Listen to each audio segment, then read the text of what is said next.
Hello, everyone. Thanks so much for inviting me. Thanks for having me here. It's a real honour to speak to you guys. So hope I can do it justice. So my name is Paul Nataraj. As the bio says, I'm working in kind of a few different areas, I suppose.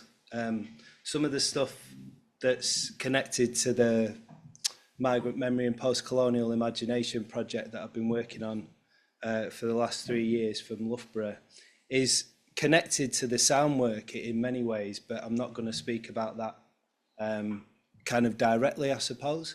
But some of the ideas that find their way into the work, or have found their way into the work, more recently have been connected to that research, which is basically research about the way in which memory, and especially memories of Indian partition, are transmitted or translated or move transnationally through diasporic communities. So, and you'll see, I think, as the lecture goes on, how some of those ideas find their way as threads into the rest of the work. So, I'm going to talk today really about the progression of the projects that I've been doing, probably over the last kind of like maybe 7-8 years, and really to try and show you how, or to highlight how ideas develop, and one thing kind of feeds into the next and feeds into the next and so on, and how projects aren't static, if that makes sense. And I don't ever feel as though I've particularly finished anything, which might sound like an awful thing to say, but I don't. I think these things are just there, and they are kind of always resonant, and they're always doing something, and they manifest themselves in different ways as time goes by. So I think hopefully the lecture will kind of, give an insight into that in some way, shape or form. So one of the really important things in the work that I've done from the beginning really is the idea of memory, and what memory is, and the sonic, and how memory manifests itself sonically. This is from a book called The Mnemonic Imagination by Emily Cartley and Michael Pickering. And it says, to remember is always to be reminded of uncertainty. And that quote, I think, is really important in the rest of the work that I've done, and more so in the more recent stuff that I've done. But hopefully we'll kind of get there over the next hour or so, let's say. Okay. So the first project that I want to talk about is called You Sound Like a Broken Record. And this was my PhD project from a few years ago. And you'll see that all of the work, even to the present day, is connected to and inspired by record collecting and the vinyl record itself and the materiality of the vinyl record. So I am going to freestyle a bit, but I'm also going to read a little bit, if that's okay, because I see a tight connection actually in terms of how the work develops and the process of writing. And I think those two things in connection are also quite important in terms of clarifying the way that ideas come about, and also clarifying the way in which you understand, I suppose, the detail and the nuance of what you're doing. And sometimes, well, for me, that's got better over time because of the process of writing. So the vinyl disc, I think, is an interesting case study, and it's an interesting object. I think there was a statistic just the other day, the beginning of the week, that vinyl sales have gone through the roof again, or at least vinyl and streaming are the most popular ways of accessing music these days. But the record is filled with paradox, and it's filled with quite complex associations and relationships. So I'm just going to read a little bit. So these discs hold the voice. As the voice moves from the world through the constructions of the studio to the vinyl record and back into the world again in a constant feedback loop of significations. Through the ritual of putting the record on and listening to its grooves, we're transported to different worlds and sonic imaginings as we sit safely in the comfort of our front rooms or our bedrooms. Eisenberg sums it up concisely by saying, a shelf of records is a row of possible worlds.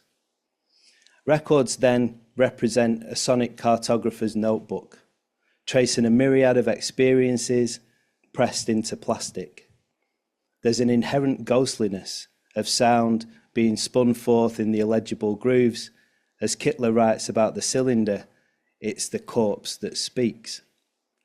The somewhat mysterious quality of sound recording in general and the aesthetic specificity of the record maintains a hermeneutic richness, a richness that You Sound Like a Broken Record work is attempting to explore through unpicking the potentials inherent in the unique affordances of the materiality of vinyl.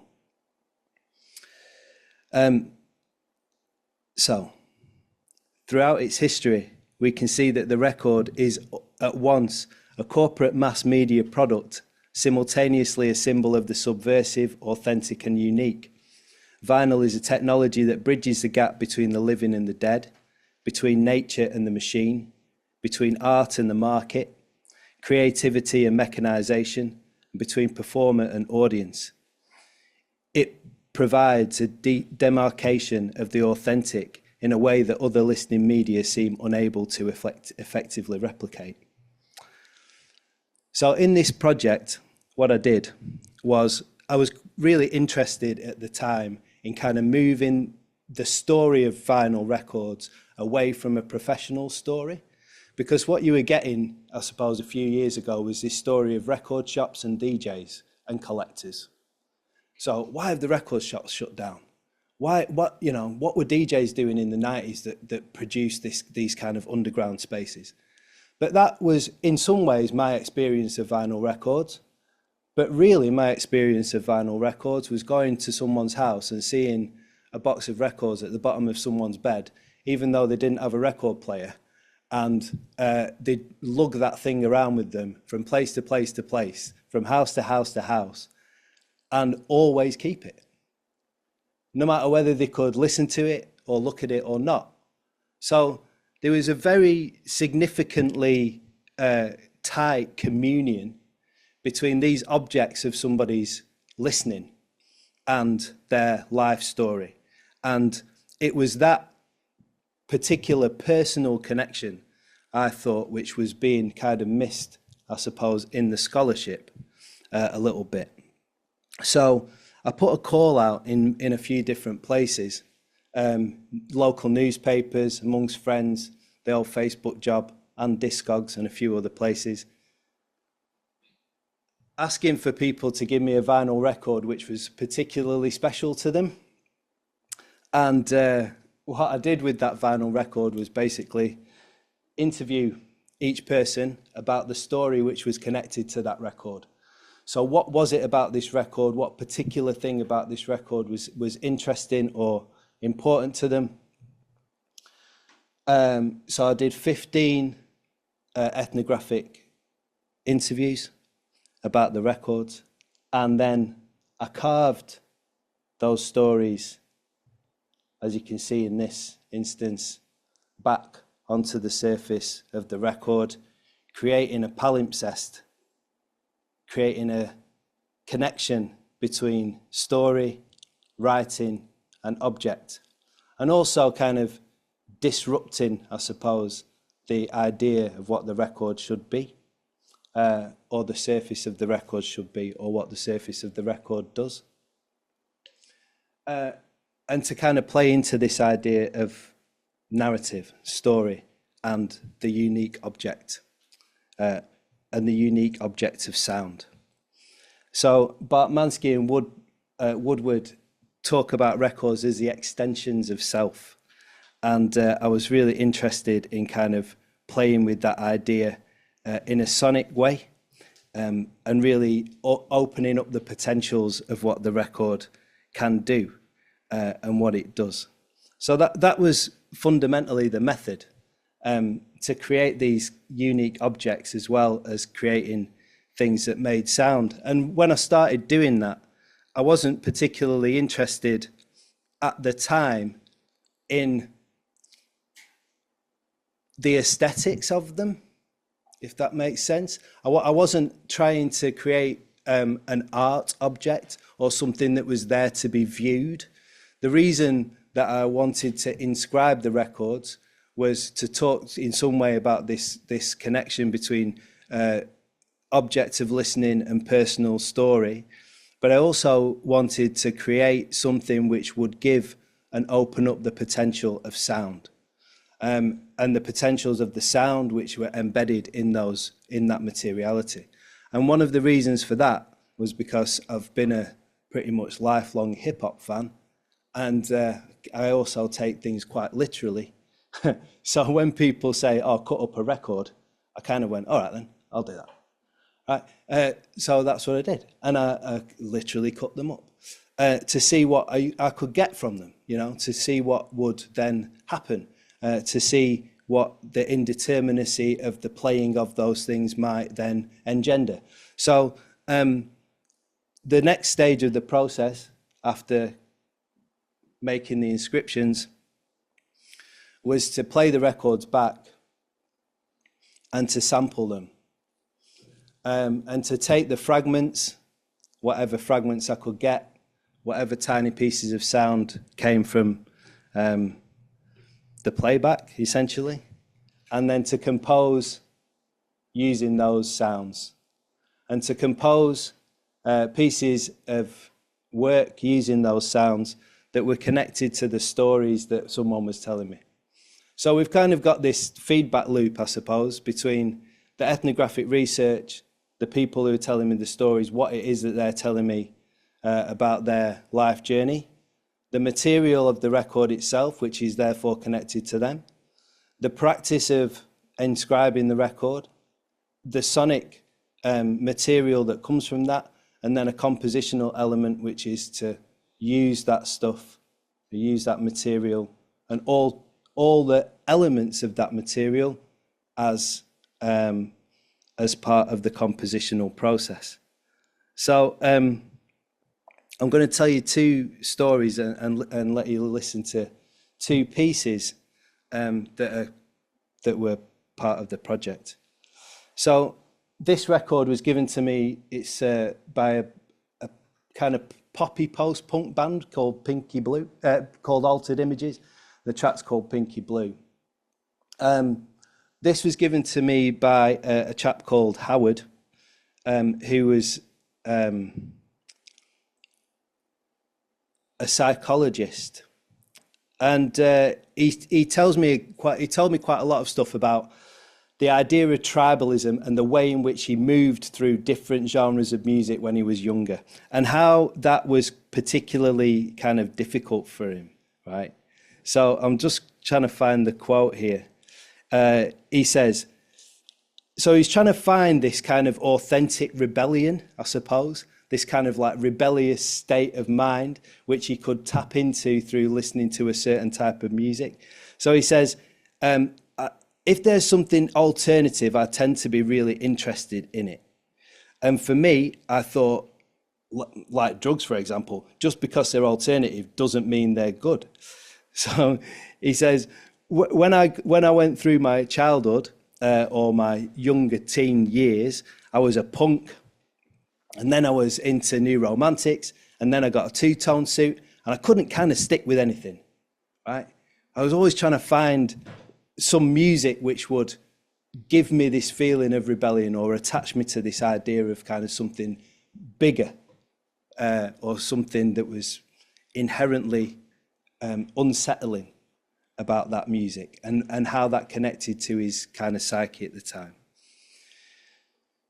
So this flitting around meant that he'd bought a lot of records, right? and he'd amassed a collection. But the collection was as much as it was important to him, it was also troubling, because when he kind of went back to that collection, it reminded him of these states of uncertainty that his youth, that were in and of his youth. And this particular record was connected to a story of love, right? So he was in love with a girl when he was 18, and he took her to at the time there was these kind of fast food restaurants, I suppose, called Spud You Likes. I never experienced one, but apparently Howard did. That was like one of the places he went. And I think what you got there was baked potatoes, right? I think. I might be wrong. Spud You Like. Anyway, so he's in love with a girl. They've been going out for a while. They're listening to Altered Images quite a lot, and it's like, this is their album. And he goes to the Spud You Like. Altered Images ends up being played on the radio in the Spud You Like, and Howard decides that he's going to ask this girl to marry him, you know? So he does, gets down on one knee, baked potato in his hand, and I'm embellishing. And anyway, be all and end all is, she says, no. Unfortunately, it's not going to happen, Howard. And the reason why she says no to him is because he's also kind of grappling with his sexuality at the same time. And I think she understands his sexuality before he does. And she realizes that it's not going to be a good match. And that then also sets him on a path to finding his identity. So all of this stuff, right, starts to come out as he gives me the record. In the talking about the record. So, and that whole story is carved here on the surface of this piece of vinyl.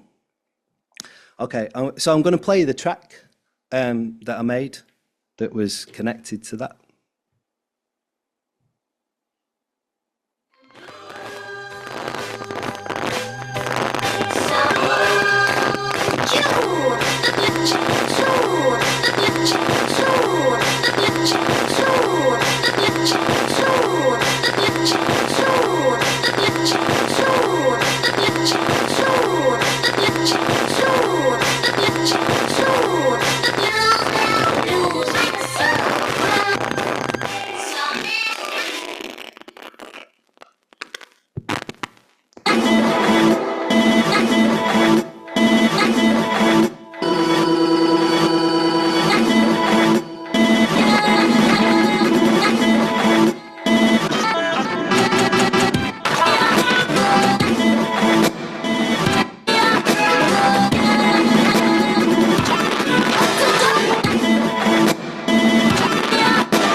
you. It's really lucky when I got the playback and I just found that like little vocal where she goes, later. It's like, later, which is kind of nice. But yeah, so everything in that composition has come from the playback. And if you listen to the beginning section of that, where it's kind of looping and being all crusty and nasty and all that, so that's fundamentally what those records sound like before. So I've tried as much as I can throughout this compositional process to keep as much of the original kind of like feeling of that brokenness in the compositions themselves, and then flip them so it kind of takes us to a different world.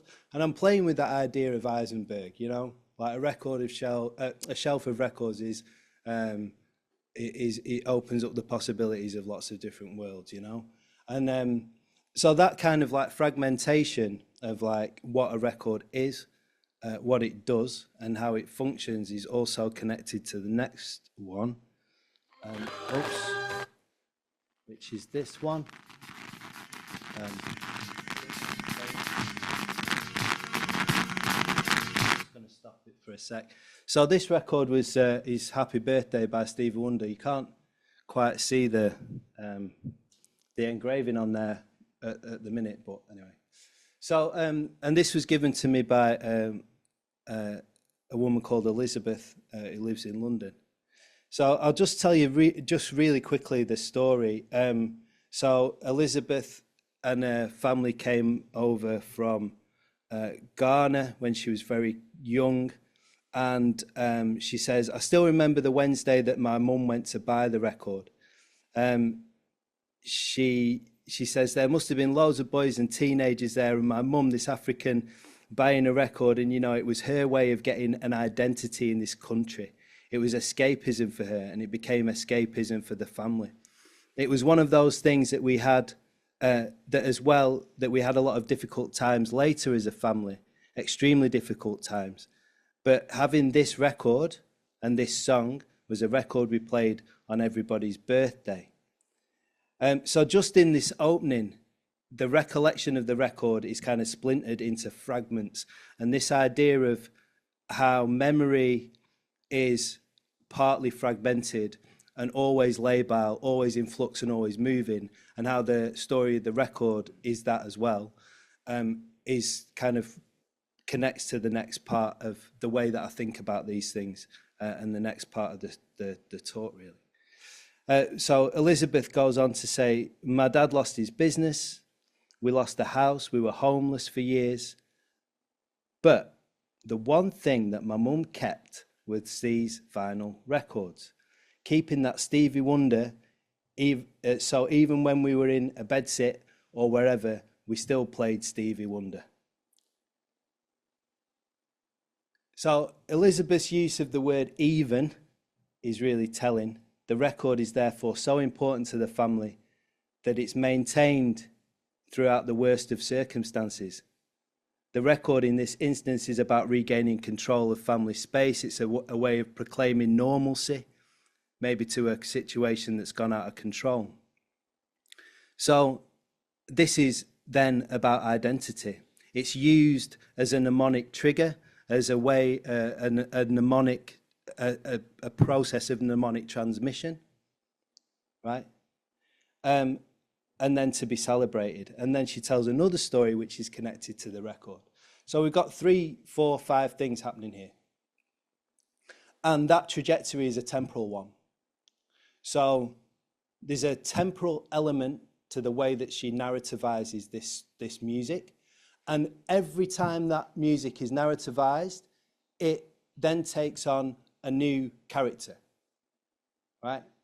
So the story of her mum understanding it or buying it in the first place, and then the story of each birthday, and those stories of those memories are different every time, which means the song, therefore, is different every time. It's not Stevie Wonder's Happy Birthday. It's a version of Stevie Wonder's Happy Birthday at the point that she introduces that story. And actually, through the telling of that story, it continually shifts.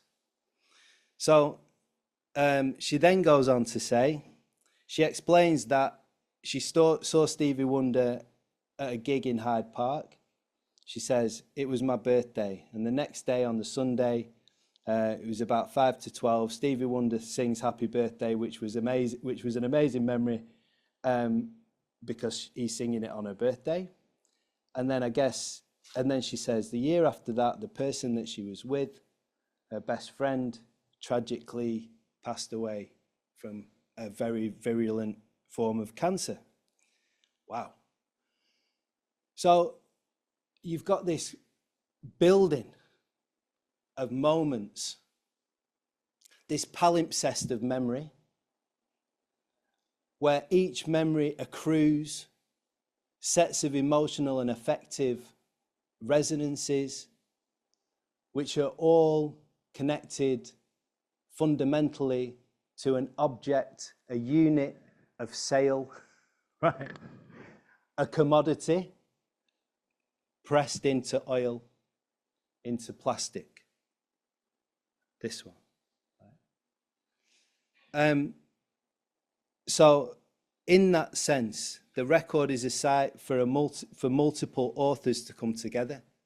We're kind of playing on this idea of Barth's death of the author, you know, where a text is built up of threads. It's a tissue of cultural references that is labile and growing ever more complex. And importantly, then, what I'm trying to do through the intervention is to open up the possibility of those potentials and those movements and some of those fragments, right? Do you want to hear this one? Shall I play this one?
So I wanted to kind of get each of these things to have some kind of different character as well, obviously, through the sounds, but also to sound coherent as a body of work. And that was tricky in many ways. But yeah, I think, yeah, it goes some way to doing that. I won't say it's completely successful, but nothing ever is. So yeah. So this kind of then moved on. Similar practice really, but kind of in a different space, I suppose. And I made this record, which is Fear of a Black Planet, by Public Enemy. So the story goes that a friend of mine who I'd been knocking about with in Blackburn when I was younger, a chap called I won't name him. I woke up one morning, it was a Saturday morning, and he knocked on the door, and I came down, it's like really early, and he stood in the rain, and he had a box of records with him, and he said, he was always practiced his Muslim faith, but he basically said, I don't want these records anymore, I can't have them in my house, I'm going away, but I know you'll take care of them, so you have them. Keep out of him, he said. That's what he said. Keep out of him, lad. I said, right, no problem. Yeah, not a problem. He didn't tell me where he was going, didn't tell me what he was doing. He just like kind of disappeared, went off. So I had them for a long time and was always kind of looking at them and looking through them and kind of thinking about them. And it seemed to me that the materiality of these records was what I named nomadic, in that it starts to move. So we're in Blackburn, we're sitting in a pub, I'm mixed race, he's black, we're on the edge of a predominantly Pakistani area, on the edge of a post-industrial deprived space in Blackburn, in a pub which is owned by a Polish immigrant, drinking beer, chewing the fat, listening to Public Enemy, which is made up of samples of old soul records, processed through the studio and the technology of a studio, based in critical black thought in terms of its ideas and the things that Chuck D's talking about. It's sonic fiction delivered through piles and piles of records through the art of DJing and sampling and mixing. But we're experiencing it in the northwest of England in a completely different context. But what it teaches us is something about our own identity within that space, very vividly and very importantly, in a way that we couldn't get that kind of critical political thinking somewhere else or from something else. It mediated that for us, and it mediated our conversations in a way that other records probably hadn't. It introduced us to speeches of people like Louis Farrakhan, Nation of Islam, that mode of thinking. How would I have come across Louis Farrakhan if I hadn't have been listening to Public Enemy in Blackburn in 1991? So all of a sudden I'm there in that space and understanding those things and finding the books and reading about them and having a conversation with my man about what that means to us in that particular space, in a space which is exclusionary for us as immigrants into that community, right? Or second generation immigrants in that community.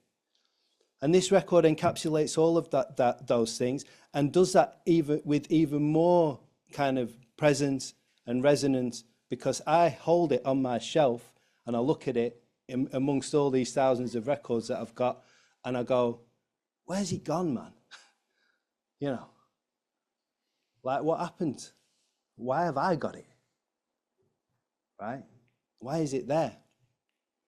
So the materiality of that thing is refracted through all these connected ideas. And as I keep looking at it, I think to myself, well, I need to do something with it. So I decided to put in a freedom of information request. And I got a list of names of people who had died, either at the hands of the police or, in detention centres across Europe, in the US, wherever. And I've carved all their names onto the surface of the record. So you can see it a little bit better there. As a kind of memorial, I suppose, as a memorial to those people, but also as a critique of a notion of multiculturalism, right? Which I think is still perhaps resonant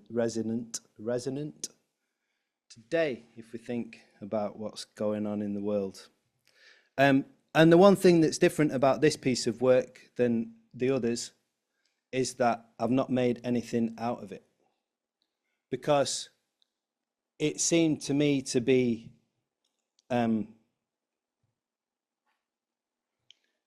forever unfinished. And so by sampling it and then creating a thing which is then a recorded record of my feeling about it, I'm somehow producing a reductive notion of it, which is an idea that John Cage had as well. And not that I'm, John Cage said records are as useless as postcards, right? Because he hated this idea that something would be captured by it. And so therefore it would be static and inert, right? What I've always tried to show is that through the work that's for me, very much not the case, right? That these things are not inert. They have a nomadic vibrational materiality that can move through different modes of understanding. But so that's kind of stopped me from doing that thing, from making something out of it in that way. So if you want to, I'm not going to read like loads about that, but there is an article about this that I've written, which is in a journal called Riffs. It's like a experimental musicology journal, and I've written some stuff about that idea and this idea of nomadic materiality and how that kind of is embodied in this piece of work, which is Fear of a Black Planet.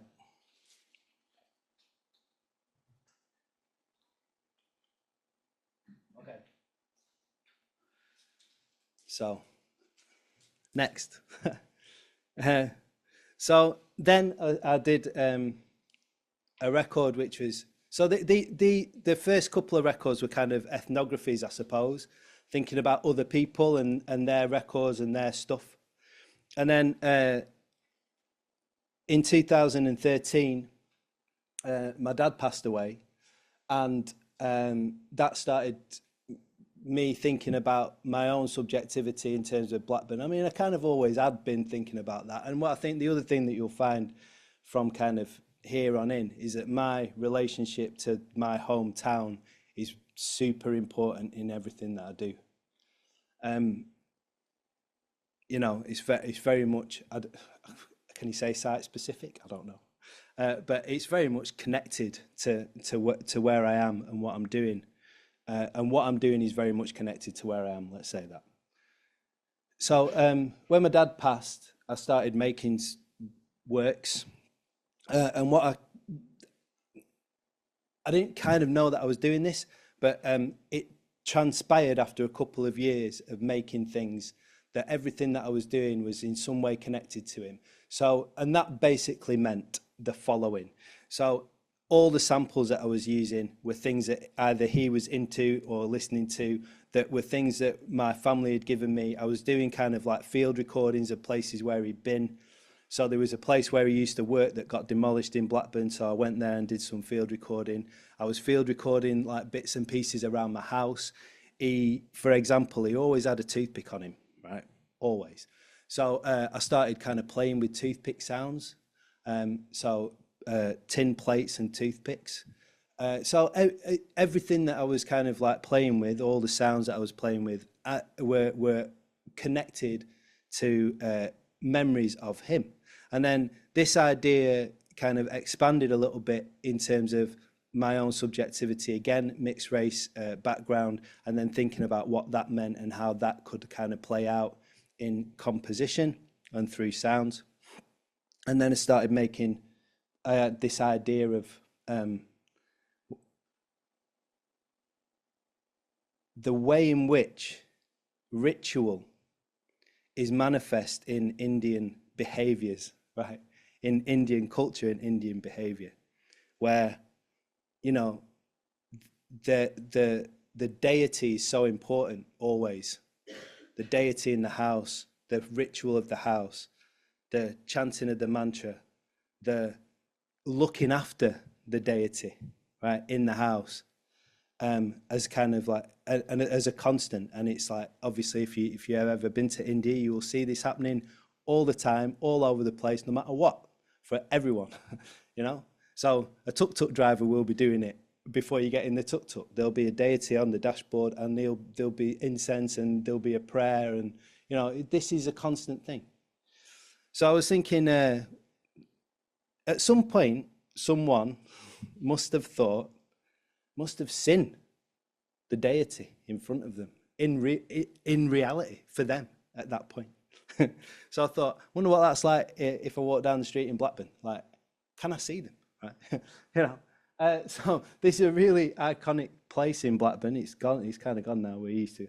Anyway, so I started doing these images of like gods in situ, and then another one on the just very close to the road that I used to live. I used to live like at the top. The cover becomes this the god landing, you know, on the terrace street. It's like, okay, so what happens there? So yeah, so that was kind of the idea of cobblestones, really, but some of the techniques that I was using for that were based on the records as well. And they were based on the records in different ways. So there's some of the carved records in there as well. And there's also records that have been broken in different ways. Weirdly enough, and I never understood where this came from, but my dad was a big Simply Red fan. Right? And we always kind of used to take the mick out of him for it, you know. Because in the morning, there might be, you know, he's chanting a mantra. And then he's like, oh, Simply Red are on top of the pops. They're amazing. Like, okay. Right, amazing. So he loves Simply Red. So and I'd found a couple of Simply Red records.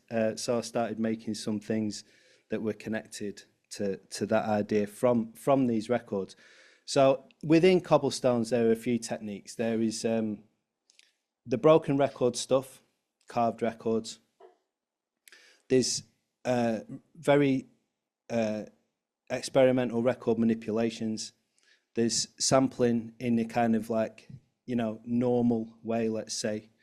There's also sampling through tape loops. So I created lots and lots of tape loops and was playing with tape loops. There's no input mixing in different ways. There's field recording as well, and there's spoken word. And at this point was the first point that I kind of started to move into doing some spoken word stuff, which is progressed really but I'll talk a little bit more about that in a minute. So cobblestones, I'll play a couple of bits.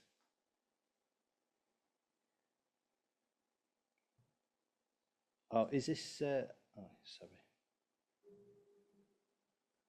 Sri Krishna Govinda Hare Murari He Nath Narayana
So the story of that a little piece is that the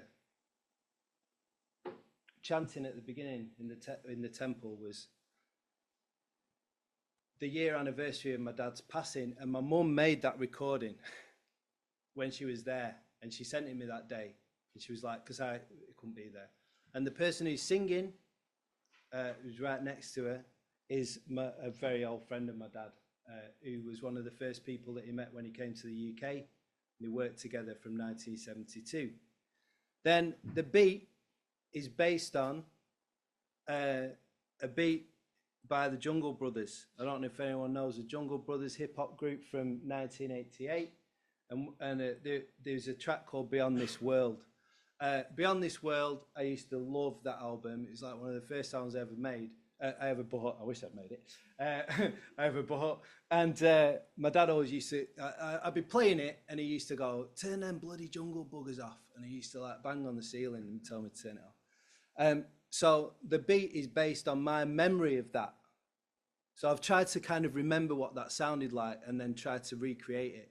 And I've recreated it out of samples from a record called Rock and Roller Disco. Rock and Roller Disco was one of those records that we had in the house, and it was like, okay, you only had that many, but it had like a few odd little things on it, like had a pill track on it, and it had Conscious Man by the Jolly Brothers, which was produced by Lee Scratch Perry. So it had these like weird little things on, you know, and in hindsight you're like, wow, I was listening to that when I was dead small, that's weird, like, because you never even knew. Anyway, so that's where the beats come from, the samples. And then the field recording was a field recording of the hospital. So it was the last meeting that my dad had with the cancer doctors in the hospital. And for whatever weird reason, right, I've got my phone in my pocket and I just hit record on it. And it's in my pocket. And I've recorded this thing. And you kind of look back on it and you go like, well, you can't really hear what's going on there, right, particularly. And, you know, waiting room field recordings, not that interesting, you know, not particularly sonically rich, one would argue. So, but there's something, you know, in terms of this active recording, of documenting, of memory. You know, how do you narrativize these memories? And then the rest of that kind of broken beat stuff that happens at the end. The day before we went to the hospital, I was with my mate who's got a studio in Rochdale, and it's kind of like a squat really rather than a studio. And there was a broken like Bon Tempi organ in the corner, and we're messing around with it, and I do some recordings, but it can't it's got all the patterns, you know, them really rubbish like lo-fi patterns, and we're just hitting buttons and it's making noise, right? And we're going, this is brilliant, you know? So all of the stuff that's in that recording is connected to this idea of memory. So the way that I'm thinking about this at the moment is from kind of a two-sided way, which is Kiteley and Pickering's, and we'll go back to the beginning of the lecture, which is Kiteley and Pickering open up this idea of what they call the mnemonic imagination. And the mnemonic imagination is a creative space, which means that the memories that you have are fundamentally imagined through a creative process of constant narrativization. So the memory is always shifting, always moving, and your imagination is key to understanding the sense of self and to narrativizing that sense of self and to understanding those stories at different times in your life on both scalar and temporal levels, temporal spaces. Obviously, that narrativization or that imagination of memory is also connected to the in-betweenness or the touching or the space of tension between collective memory and individual memory. So how do we understand ourselves in relation to others when we have this collective memory field of understanding of memorializations that happen on a wider level, and then our individual memories happening within that? That then, for me, at the moment, I'm just trying to kind of work this out at the moment, but there's something that speaks to me there also about Eshen's idea of sonic fiction, which is an imagined space of sound, a way that your imagination understands the sounds that you hear and is creatively producing an imagined version of a sound that you hear. And I'm kind of going towards this kind of thinking where mnemonic imagination is nosonic imagination, where the two things are completely connected to one another. Because through memory, you are able to compose something. You listen to something, you hear it, your memory produces a narrative around it. You're trying to communicate some kind of story. And those positions of imagination are interconnected, entangled, and therefore, are speaking to each other in some kind of productive way, right? And some of these compositions, if you can call them that, are kind of thinking about that idea, right? Or at least trying to encapsulate something of that idea, linked also to, I think, the productive potentials of materials, especially records, and this refracted nature of records in terms of their nomadic materiality, the way in which they send us into different imagined spaces and imagined parts of sonic worlds, right? So that's kind of where I'm trying to get to. and it's not there, but it's getting there. Okay, so, okay. How long have I got, by the way? Sorry. Yeah? Okay, super cool. Okay, cool. Thank you. So I'll move on really quick. Yeah, I've got maybe a couple more things to do, so it should be fine. Is everyone okay? Yeah. Okay, cool. Good. So this was kind of after Cobblestones. I did a piece of work called Dubbing a Teacup. Dubbing a Teacup is connected again to the research that I was doing for migrant memory and the post-colonial imagination. So this idea of like diaspora and migration stories and what that means. And it's connected to two essays, one by Professor Stuart Hall, which is, he wrote lots about diaspora. I think 91, 92, there's a series of essays which are about diaspora and multiculturalism. If that's something that you're interested in, I would urge you to read those essays. I think they're in collected books, so you can get them kind of all together at the moment. And then the other essay which informs this piece of work is by Julian Enriquez, and it's called, it's about dread, the idea of dread and dub.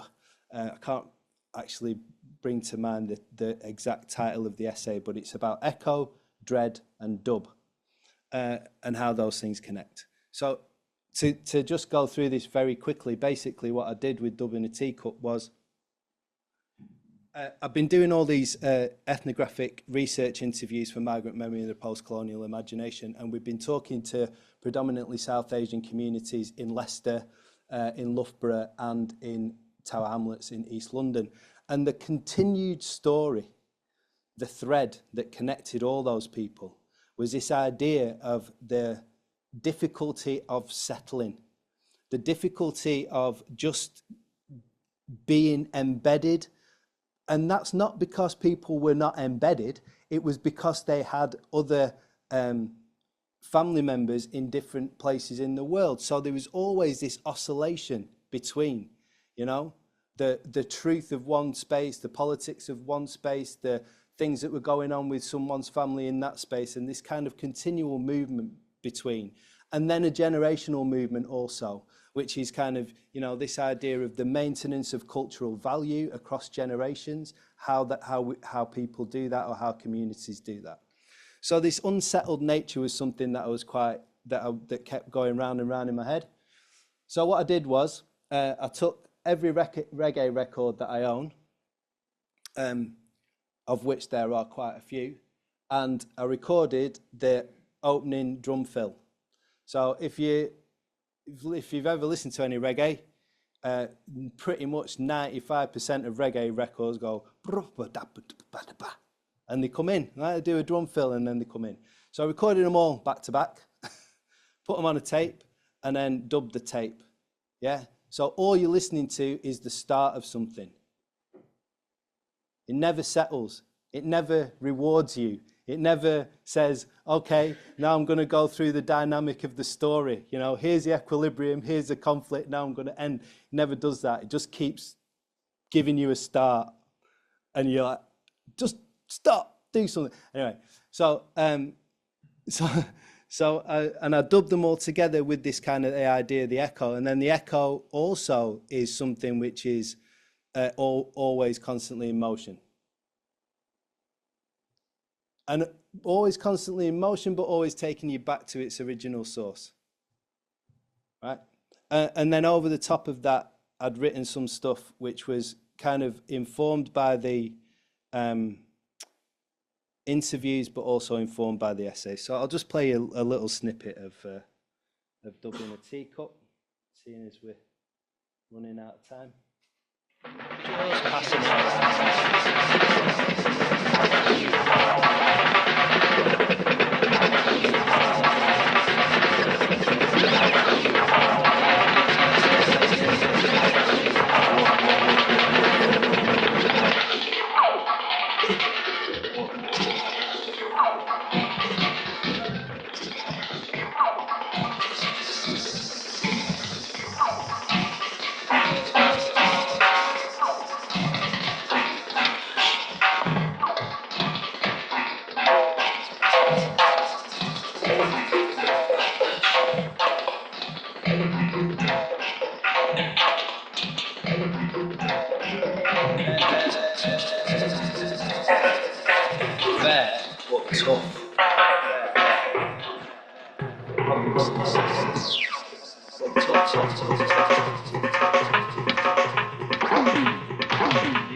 new layers of alien.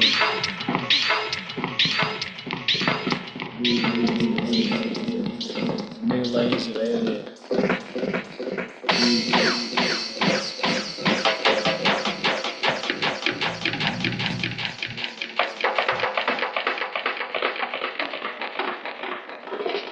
Tactics as old as colonialism.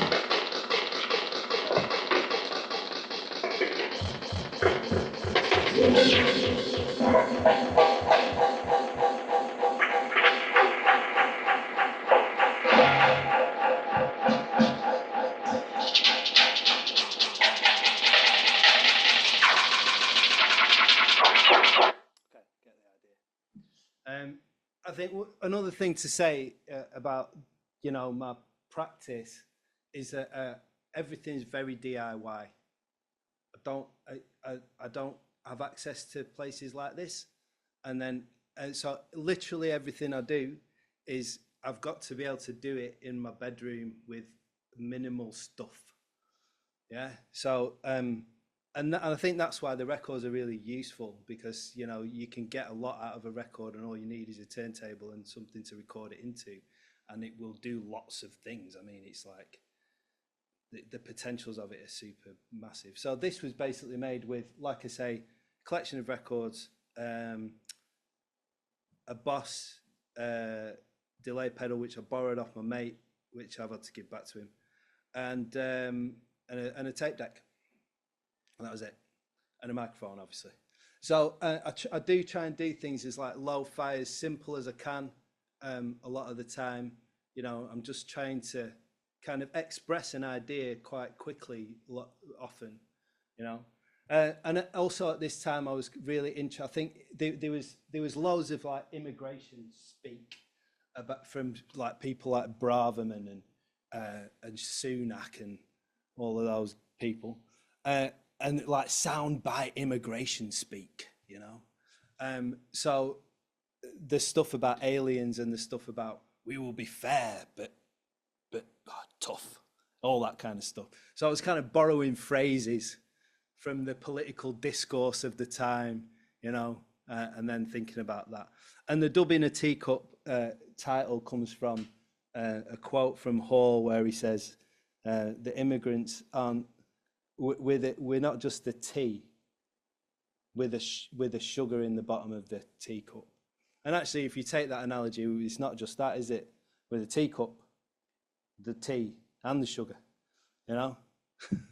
So yeah, and then the cover, basically, I was kind of at that time as well, around about Brexit, and you know, over that period, there's lots of statistics and graphs.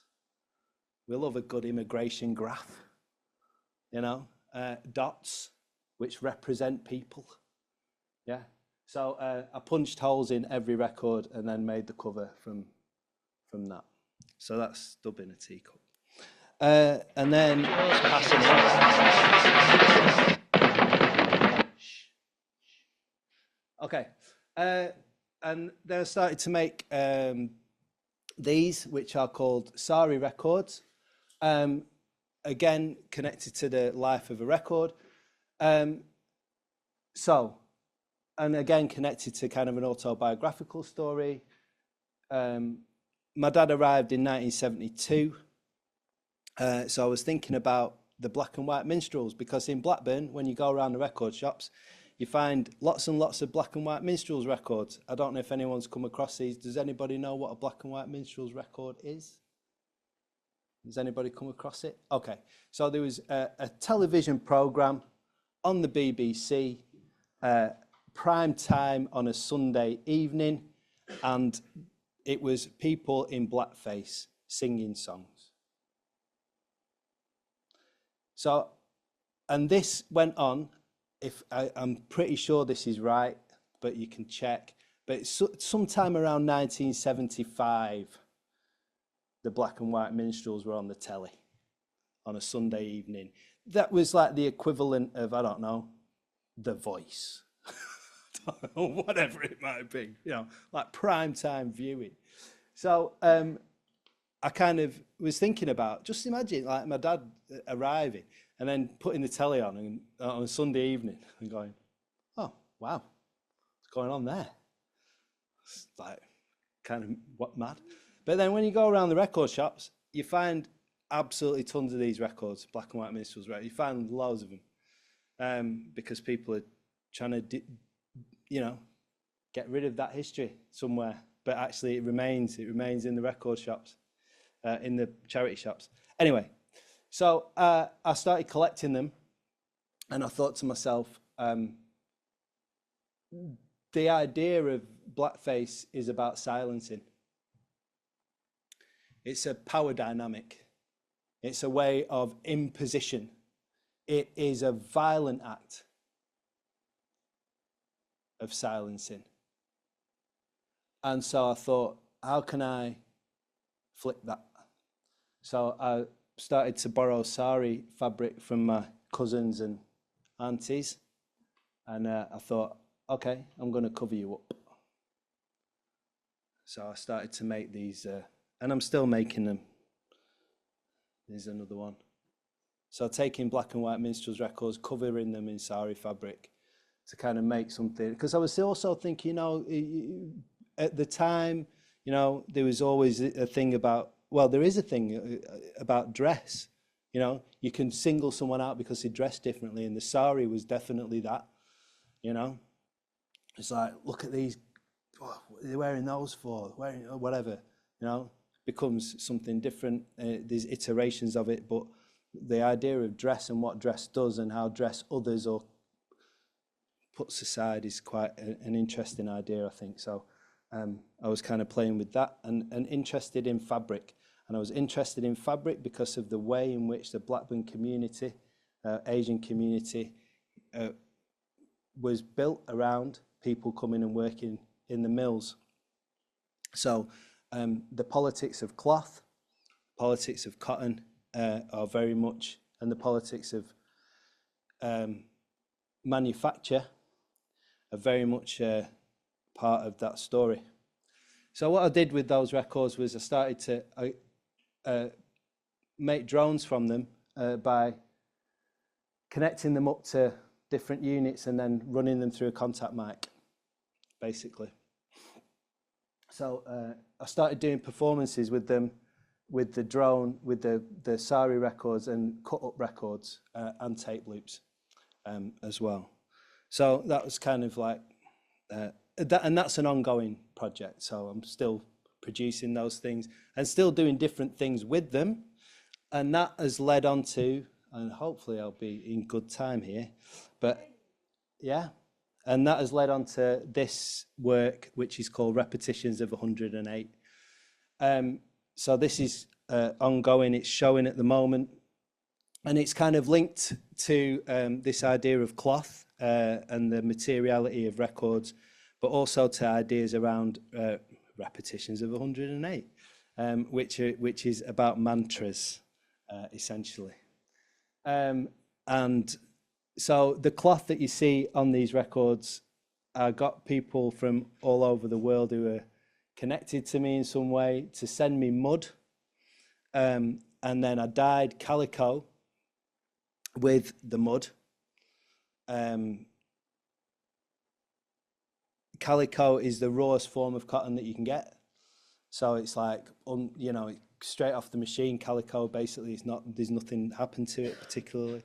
So I got some calico and then I produced these records which are dyed with mud from different places in the world, predominantly from places in India, which is connected to this idea of saintliness or the monks.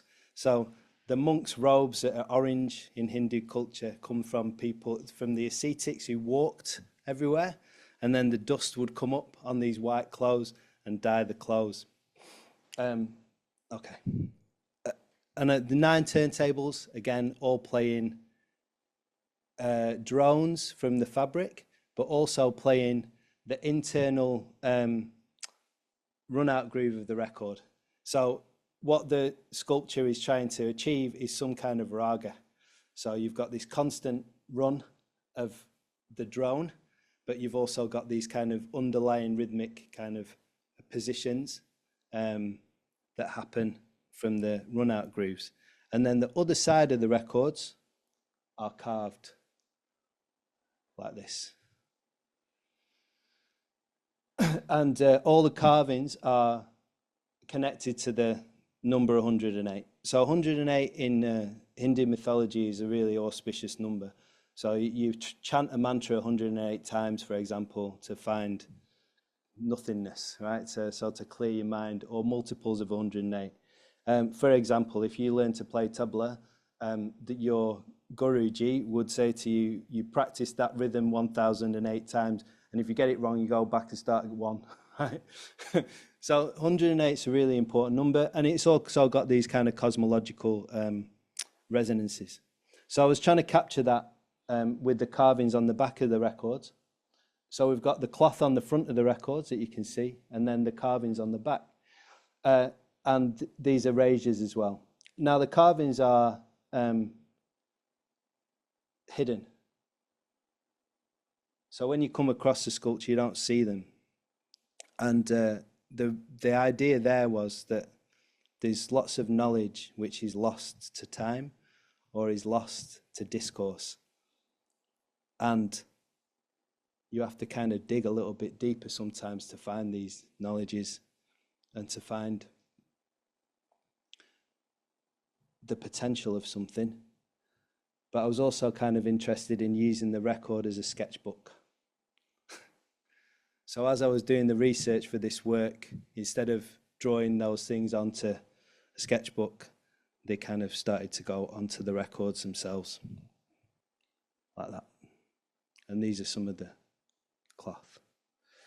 So, and I'll just give you a little bit of, I've started writing about this. So put here, sound, memory, fabric and earth build an identity out of what is no longer there, or always there but missed. These are translations of forms through narrativizations of affect, a way of bringing together the hidden parts of you that have been scattered, like those membrane disjecta, combining Adorno's essay form, which thinks in fragments just as reality is fragmented and gains its unity only by moving through the fissures.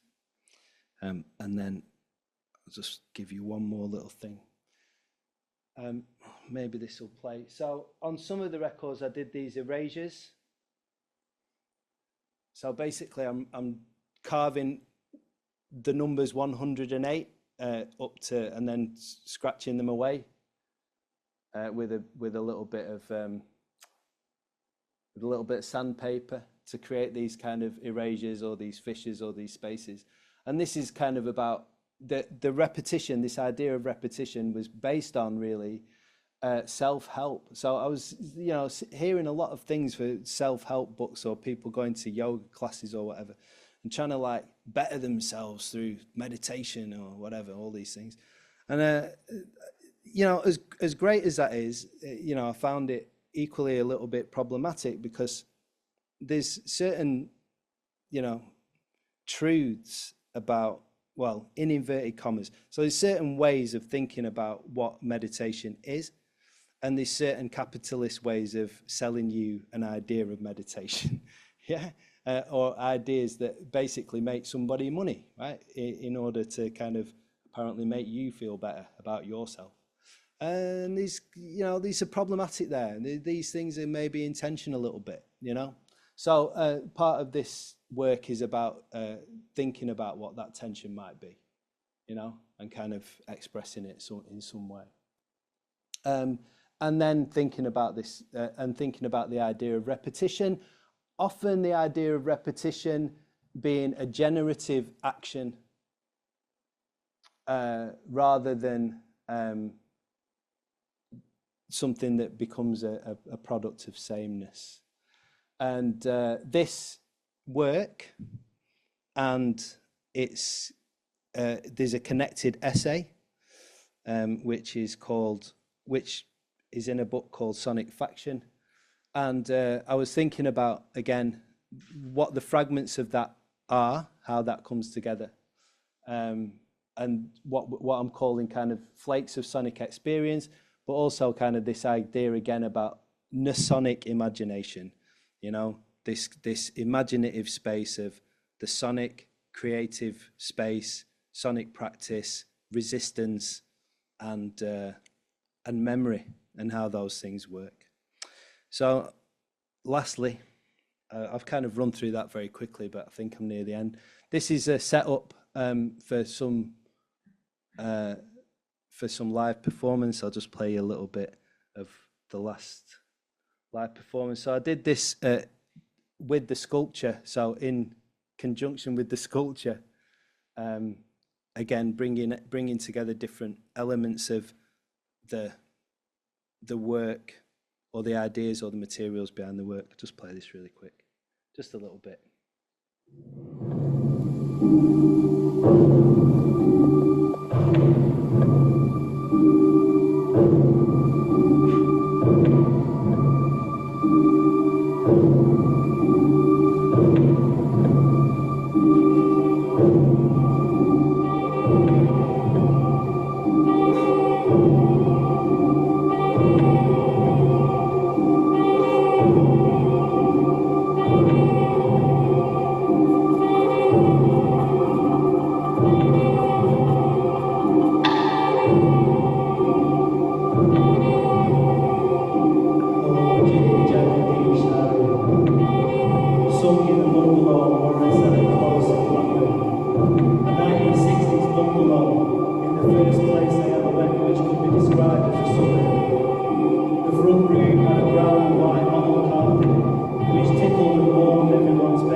just a little snippet. It's the only footage that I got, actually.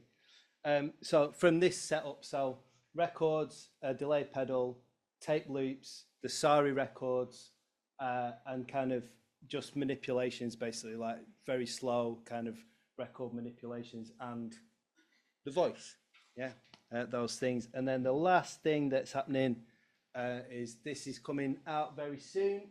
So Masimba is a co-collaborator, a friend of mine. He sent me some soil from Harare. So and I made one of the cloth records, which is part of 108, is dyed with this soil from Harare. The place where he got it from is the hill on which the British first planted the flag, and that particular place is being in constant conflict, or in constant contestation, where people plant the flag and rip the flag. You know, you're in this constant like embroiled process of national identity is embedded there. So I took so we've made a piece, kind of long form piece, which is based on the playing of that record, and erasures. So this was an erasure kind of drawing that we did, where we rubbing each other away, you know. So this disillusion, or yeah. So trying to get rid of dissolution of the ego. There you go. Thank you.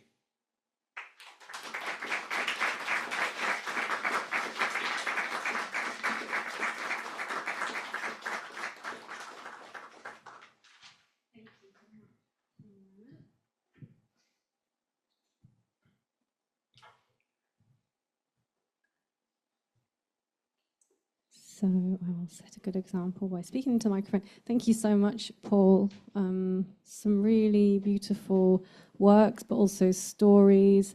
And I think a really amazing example of how to work with really complex things about identity and memory and politics. And yeah, I love how you've kind of explained the process behind each one. And then through that, I think we can kind of, feel the themes that you're working with. Yeah, I think that's really inspiring. Thank you.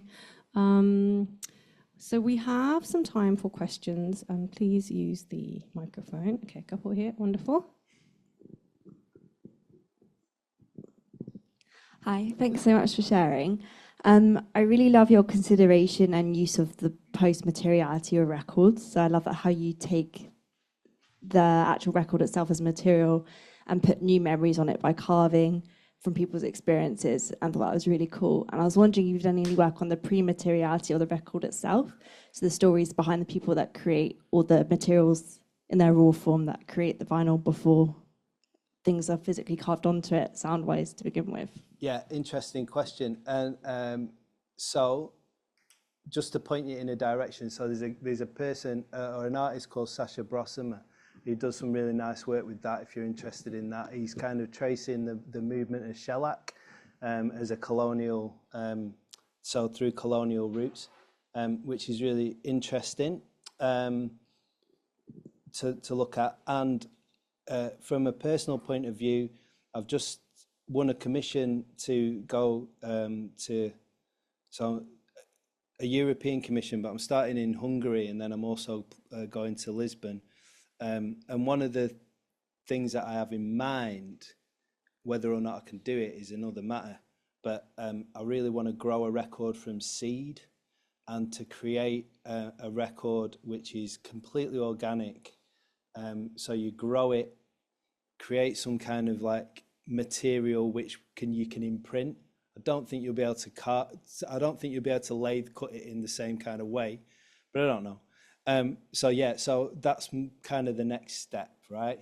Which is to think about creating something which in its materiality is able to degrade in a way which kind of falls also into this kind of idea of our contemporary environmental positionality, right?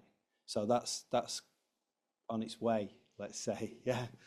Hopefully, if yeah, if things go to plan. Hi, thank you very much for the talk. I think you mentioned it, but I just wanted to like clarify, especially when you were talking about the second record of the Happy Birthday. You mentioned that you wanted the sound to be different. And I was wondering on what level and like what type of manipulation you do to the records. Like, is it just that you carve it and then you just kind of like it is what it is and you kind of like just take the sound as it comes, or you manipulate it in a certain way so that like different records like maybe sound different? Yeah, so they are all manipulated differently. So there's a set of certain initial processes that are all the same, which is you basically going through and then EQing in a way which kind of that allows that crustiness to be there, but also allows some of the lost sounds to come through. And then the second part of that is to kind of meticulously go through the whole recording and listen hard and find those like tiny little snippets of things that could possibly kind of be repeated, and that's where you get the those types of like repetitions from that then work. So, but after that, I'm thinking always about the story. So in terms of structural like ideas and structural movements, that's definitely about the story. So in Elizabeth's case, there's a very, very long repeated intro, which for me was kind of thinking about this equilibrium before arriving or before the record came into someone's life. So, you know, it's a narrative, you know, I'm really thinking narratively about those structures. And then the transitions between them are produced in different ways, which hopefully will be conceptually rigorous for that particular piece, right? That makes sense. Yeah. Thank you.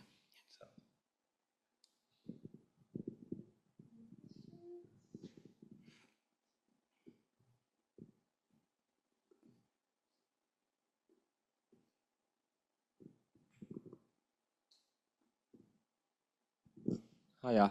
Hello. That was really amazing.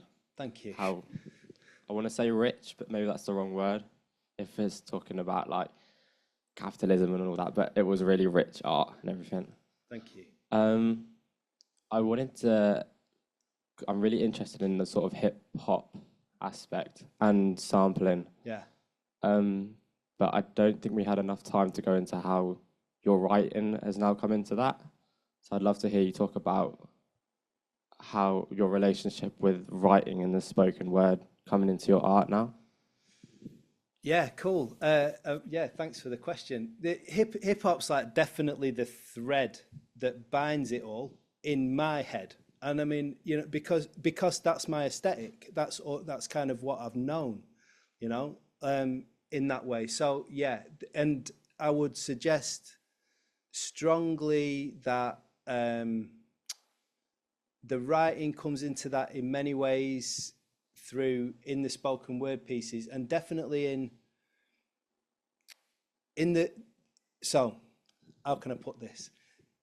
These schools of writing, I think. So when if you're working in a very like strict academic way, which I've done for a while now, is a postdoc, there's certain styles of writing which are kind of unacceptable, but because academic writing's got its own form. But actually, by learning that form and being able to kind of do what you want and express yourself through it, it opens up doors because you've got a clarity of thought. And I think that's what I've found.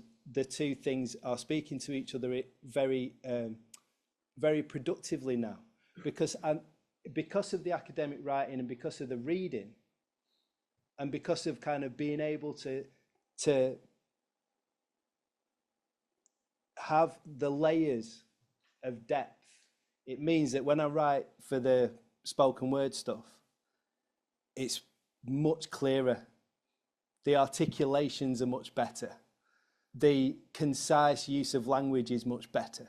And if you think about the best rappers have two things. They have clarity and vocabulary. right? Totally, yeah. Rappers who are boring don't have vocabulary, and actually, it's like, and so the academic process has very much given me that, but it's also given me the confidence to hear my own voice, which I never had before. So the stuff that you've kind of heard, like later on in this progression of work, is very much because of that. But the academic writing has given me the confidence to be able to do that. Awesome. Definitely. I think that's really like important, especially hearing you speak, almost in like a leader sort of way from all of your experience, in like a really positive way of like sharing all of your knowledge. So I think the spoken voice in your work is really amazing that is coming out now, if that makes sense. Yeah, thanks, cool. Man. I appreciate that. Very the much. Voice is so important in hip hop as well as the sampling. It's just, they go together, don't they? Yeah, definitely. 100%, yeah. Thank you. No, thank you. Appreciate that.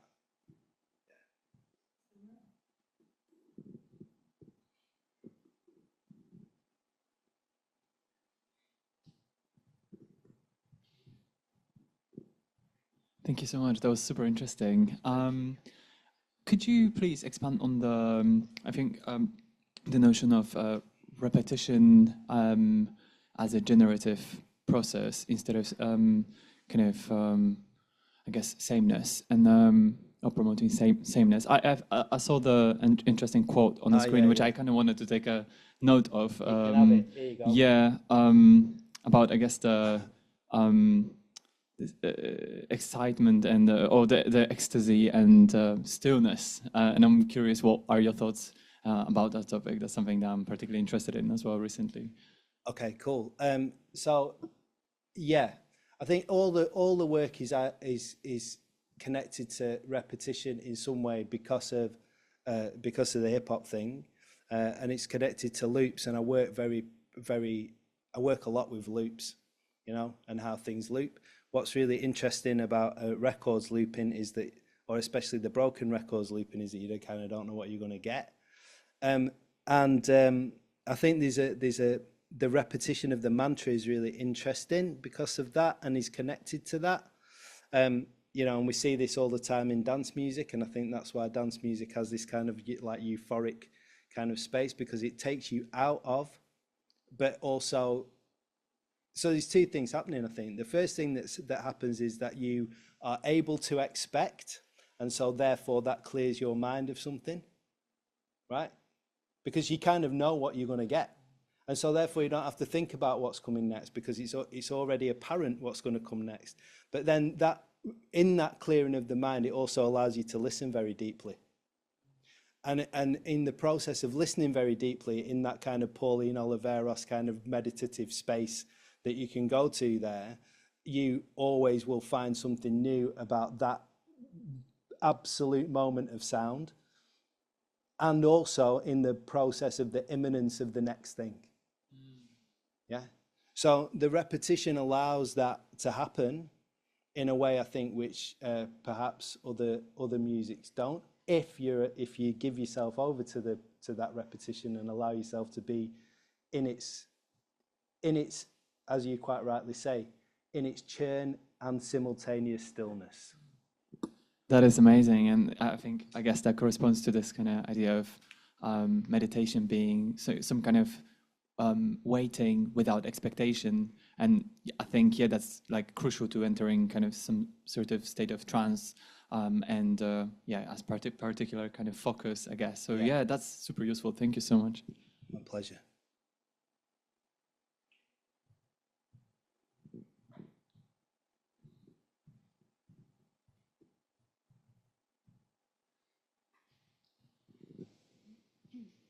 Hello.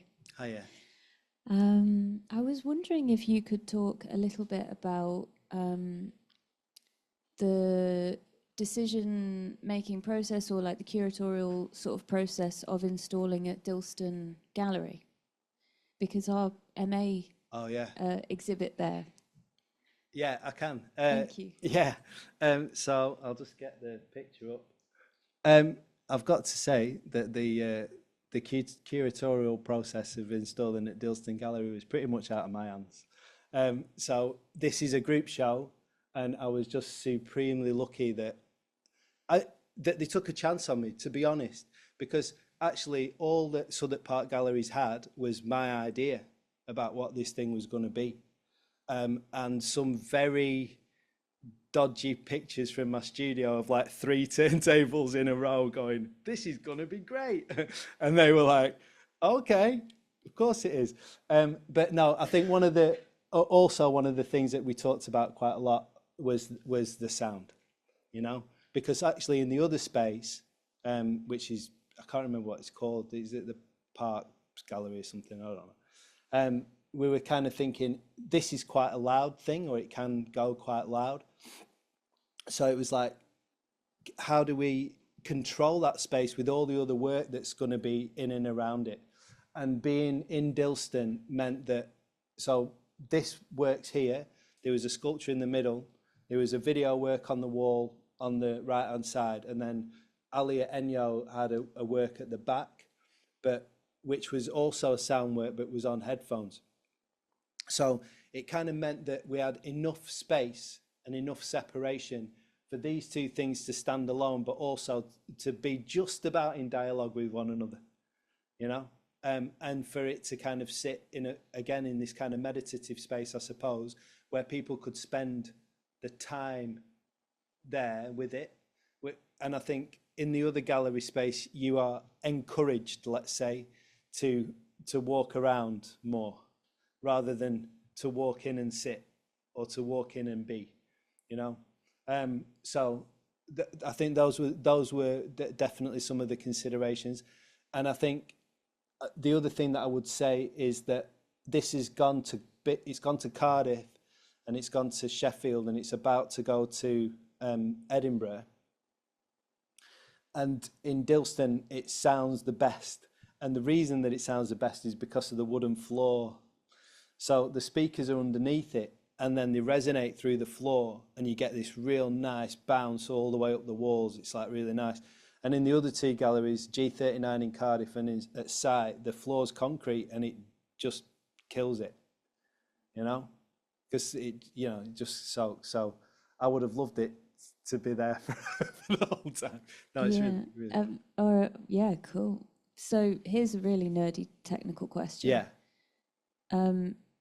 Which way are the speakers facing in that case, and what kind of speakers are they? In this iteration, they are facing towards us now. Yeah, and they are Rocket KRK5s. Yeah. And where's the cables? All underneath. So basically, what I've got is 2 desks underneath there, and all the contact mics go through one desk, and then that desk is attached or linked up to the other desk for the output, and all the outputs from the actual turntable styluses themselves go through the other desk. So it's basically 18 inputs, but we couldn't kind of do it any other way than just to have a stereo output, because it's like, well, how else can I do it to give it spatialization? I couldn't really do it. And the other kind of consideration there was budget. So, you know, and again, it's, you know, very much like a DIY thing. It's like, okay, what have I got? What can I do? You know, like what can I make out of this stuff? You know, so yeah, that's it. Thank you. No problem. Thank you. Thank you, Eka. Also very good for our current second years who are working towards their sound installation opening in a couple of weeks. Is that currently on in Dilston Gallery? Oh, it's moved already. It's in Sheffield, and then it goes in February to Collective in Edinburgh. Right. Yeah. That's a shame. There's a question on the Zoom chat, unless anyone else in the room has one, and then that might be the last one we have time for. Okay, so Daniel online asks, have you ever thought about doing a project with a younger generation of people whose recorded audio experience has not been dominated by vinyl, but rather by music streaming? Yes. And I am currently working on a project with an organisation called Super Slowway in Blackburn, and we are doing sound portraits, so live stories in sound with people from Blackburn who are volunteering their stories and their music and their anecdotes and themselves and being brave. So yeah, I'm working on a commission at the moment in Blackburn, and I'm working with a group of young people there, and we're thinking about the way in which we can tell stories, narrativize our stories through composition with their music collections, in whatever format that might be, through field recording and through kind of auto-historia, self-interview type storytelling, and a bit of creative writing. So one of the people that I'm working with, who I was doing a workshop with last week, is super loves Joy Division. I mean, she's like massive Joy Division fan, and she's currently writing a piece which is taking Joy Division lyrics and responding to them in dialogue. So half of like Ian Curtis lyric, and then she's going to respond to that with a poem. So we've got these kind of like her in dialogue with Ian Curtis, and we're going to start to work with some sounds that kind of pulled from Joy Division's back catalogue, and then manipulated and composed in a similar way than this. So yeah, I am doing that.